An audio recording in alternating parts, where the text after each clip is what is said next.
Welcome to AppSec Unlocked, the podcast where we deep dive into the world of application security.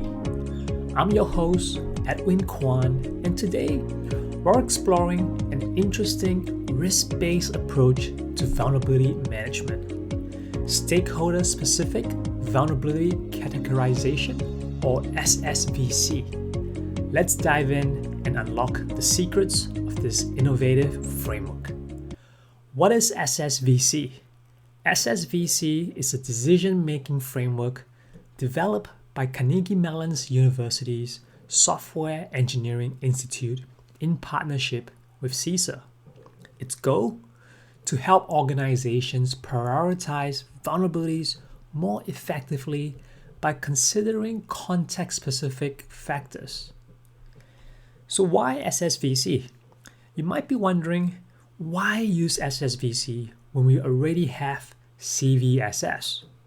Well, here are some key advantages of SSVC. The first is context-specific assessments.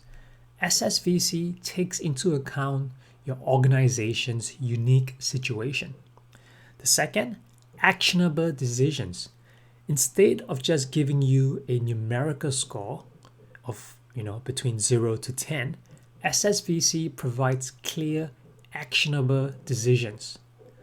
The next advantage is stakeholder consideration. It recognizes that different stakeholders may have different priorities when it comes to vulnerabilities. And lastly, it takes a holistic approach because SSVC looks beyond just technical severity. It considers factors like exploitation status and public well-being. So how does SSVC work? SSVC operates using a decision tree model. Picture this. There are 4 to 5 nodes in the tree, each representing a key factor in assessing a vulnerability's impact and urgency. As users, you traverse this tree, making decisions based on your organization's specific situation. Ultimately, the process leads to one of 4 possible decisions. It could be track, where no immediate action is required. It could be track star, whereby you have to monitor closely. It could be a 10, where you should remediate sooner than standard timelines. Or it could be act, where immediate action is required. These decisions depend on factors like exploitation status, technical impact, mission prevalence, and public well-being. SSVC versus CVSS. Let's compare SSVC to the more familiar CVSS. Focus. SSVC is all about stakeholder-specific impact, while CVSS focuses on technical severity. Output. SSVC gives you categorization like track or act, whereas CVSS provides a numeric score, a 7, a 10. Customization. SSVC is highly customizable, while CVSS has limited options. And impact assessment. SSVC considers mission and well-being impact, which CVSS does not. In essence, SSVC offers a more comprehensive approach by factoring in your organization's context and providing actionable guidance. When to use SSVC? So when should you consider using SSVC? It's particularly beneficial in these situations. The first is when you have a complex organization structure, such as having multiple departments or stakeholders with varying priorities. The second is if you have limited resources, when you're faced with numerous vulnerabilities but have limited resources to address them. The next is if you have critical infrastructure.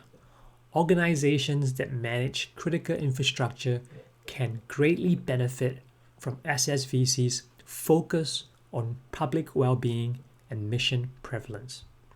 The last is the evolving threat landscape, where SSVC's inclusion of exploitation status makes it more responsive to real-world threats. Implementing SSVC. To implement SSVC effectively, here are some steps to consider. The first is that you have to customize the decision tree. Tailor the SSVC decision tree to fit your organization's specific needs. The second, you need to integrate with existing tools. Look for ways to incorporate SSVC into your current vulnerability management platforms.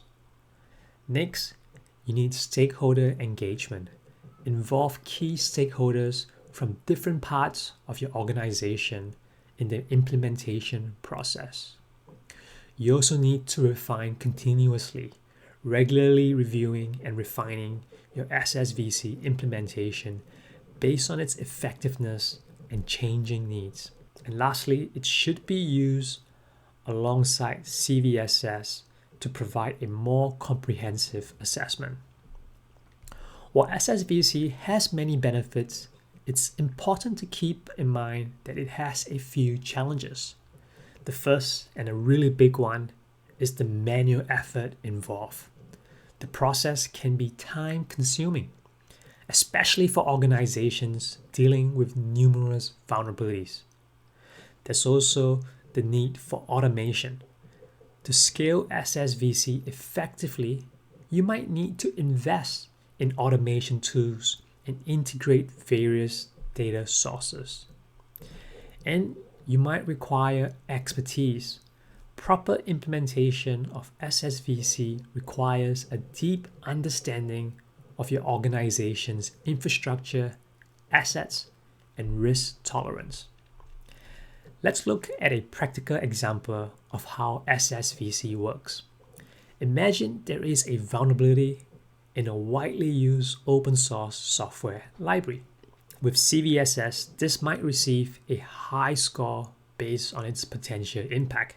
It could be a 9 or maybe even a 10.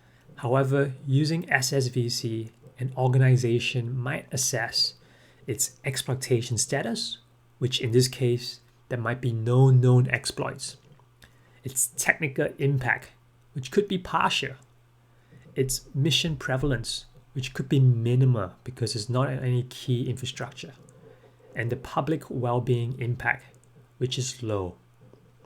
And this could lead to a decision to track the vulnerability rather than act, allowing the organization to focus on more urgent issues. In conclusion, SSVC represents a significant advancement in vulnerability management. By considering stakeholder-specific factors and providing actionable decisions, it helps organizations allocate resources more efficiently and align vulnerability management with their unique priorities and risks. As the cybersecurity landscape evolves, frameworks like SSVC will play an increasingly crucial role in helping organizations navigate the complex world of vulnerability management. Whether used alone or alongside other systems like CVSS, SSVC is a valuable tool for enhancing your security posture. That wraps up this episode on AppSec Unlocked. Remember, in the realm of application security, context is key, and SSVC helps you take charge of your vulnerabilities. Until next time, stay secure.